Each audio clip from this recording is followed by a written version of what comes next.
than 100 French companies are in Tehran this Monday, the first major international delegation to visit since world powers agreed to a 6-month suspension of some sanctions on selected goods and services in return for Iran hitting the pause button on its nuclear program. More from Charlotte Hawkins. It's the biggest show of interest in Iran by Western businesses in over a decade. Oil giant Total, engineer Alstom, telecoms group Orange and car maker Renault are among 100 French companies visiting Tehran on Monday. They're hoping to take advantage of the relaxation of sanctions on Iran, which has a population of 76 million. The country is particularly attractive to the car industry. In spite of unusually high import tariffs, unofficial figures indicate that Iranians spent $4 billion on imported cars last year. Renault had been selling nearly 100,000 cars a year before sanctions were introduced. It's now resumed shipments to parts of Iran. We think that Iran is a great market. We want to contribute to the development of this market. Even with all the sanctions, this market reached a level of 600 to 700,000 cars a year, which makes it, even in these dramatic conditions, the largest market in the Middle East. No contracts are expected to be signed on this week's trip, but some Iranian businessmen say they're likely to agree on tentative deals.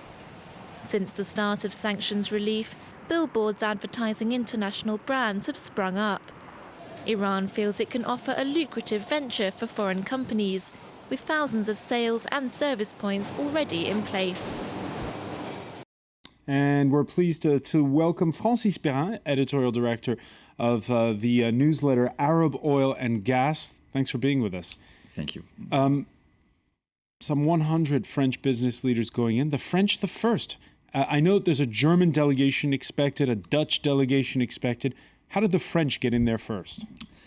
You know, you have meetings like that between delegation of organization representing French companies, but you have also the game of companies themselves. French companies, Japanese companies, German companies, and so on. So it's a race to be in Iran in order to establish or re-establish contacts with, of course, the perspective of the lifting of sanctions this year, perhaps. And France has some assets and some drawbacks in this race.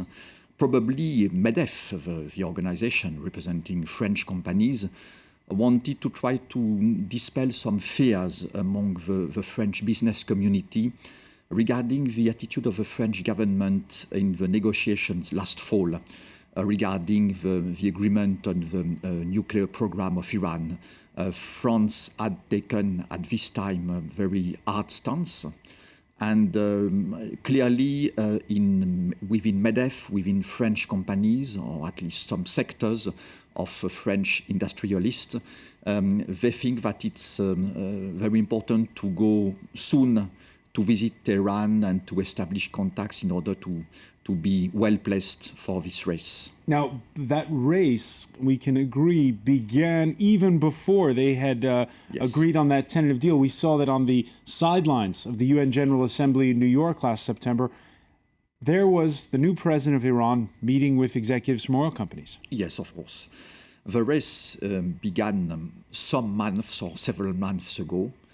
But of course, the Geneva Agreement last November was something important because it was the first time over many years that there was a serious agreement between Iran and the main powers, the Security Council permanent members and Germany. And it was the first time that there was the beginning of a process which could lead to the lifting of all the economic sanctions against Iran. Time will tell and history will tell if it will be the case in 2014. But there is a real perspective for the first time in many, many years. And of course, some companies, some governments, some organizations representing business interests know that Iran is a great market, nearly 80 million people. It's, of course, a major power as far as oil and gas is concerned, one of the greatest holders of oil and gas reserves.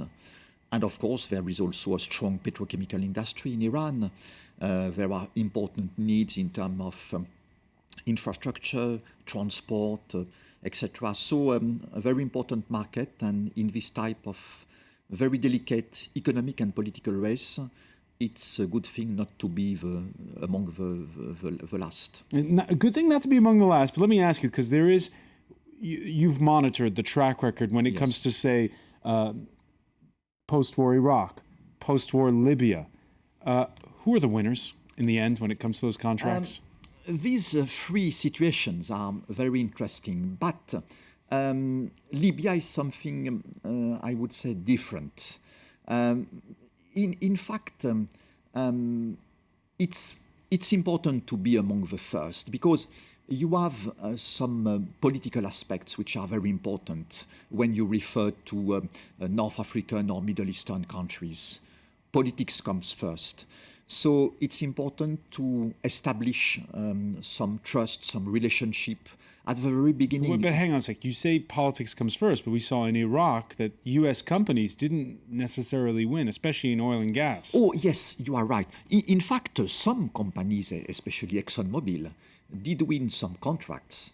But I never thought that the Iraqi authorities, after the fall of Saddam Hussein, would give all that what they have in Iraq to U.S. companies. It was, of course, totally foolish to think this way.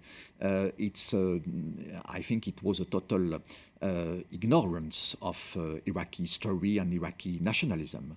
But what I mean when I say politics comes first is that, of course, in this type of countries, it's not the U.S., it's not Norway. When you are to award big contracts, there is a huge political aspect. It does not mean that the companies concerned do not have, they have, of course, to have the technological capacities, the financial capacities, the management capacities, and so on. But you have first to have a political situation in which you can do business in Iran, in Iraq, and in Libya. And now Iran is the name of the game, and the future game if the sanctions are lifted. But at least some of them were suspended for a 6-month period, including on the car industry and on the petrochemical industry. And we have to keep in mind that Iran has a very important petrochemical industry. So far, no lifting of sanctions on oil, crude oil, refined products and natural gas. It will be at the end of this sanctions game. But there is an opening and serious hope for the future. But when you see Iran's needs when it comes to things like aviation, spare parts, Yes. when you see we saw in the report that we heard with the boss of Renault, would you say that this weakens the hand of Western negotiators? Because these business leaders must be breathing down their necks saying, come on, we've got business to do here. The competition will be very harsh. It's clear. Does it weaken the hand of Western negotiators when they're talking to Iran about its nuclear program? I don't think so. You know, apart from all the political noise with the US is the great Satan, etc., etc., you have in Iran dynamic private sector, dynamic economy, or it could be dynamic without the sanctions, of course, and you have great parts of the population, of civil society, who want to have contacts with the Western world and want to get rid of the sanctions.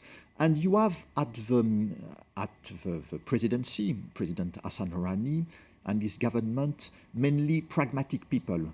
They are not, of course, alone, because you have the leader, Ayatollah Ali Khamenei, you have the conservatives, etc. It's a very complex religious and political system. But we saw, for instance, the French hold out for a better deal the first time around back in November. Yes. Are they going to be able to do that again if they've got their own business leaders who are about to sign contracts? Well, it can be a problem for France in this race for Iran markets. And clearly, I think that even if the delegation of the MEDEF will not speak politics because it's not their responsibility, but clearly it's partly an answer to this perception that France could have a drawback in this race due to the recent hard position taken last fall. At the end of the day, this position was the final position. France had a point, but politically and strategically speaking at the time, it's a point which could have an economic cost. But we must not forget that the Iranian government is mainly composed of pragmatic people, and we must not forget that Total was the first oil group to sign a development contract in Iran, despite the threat of US extraterritorial sanctions, the Iran-Libya Sanctions Act. So in Iran today, when people speak about France, including in the government circles, you have some very good points, historically speaking, and some recent bad points.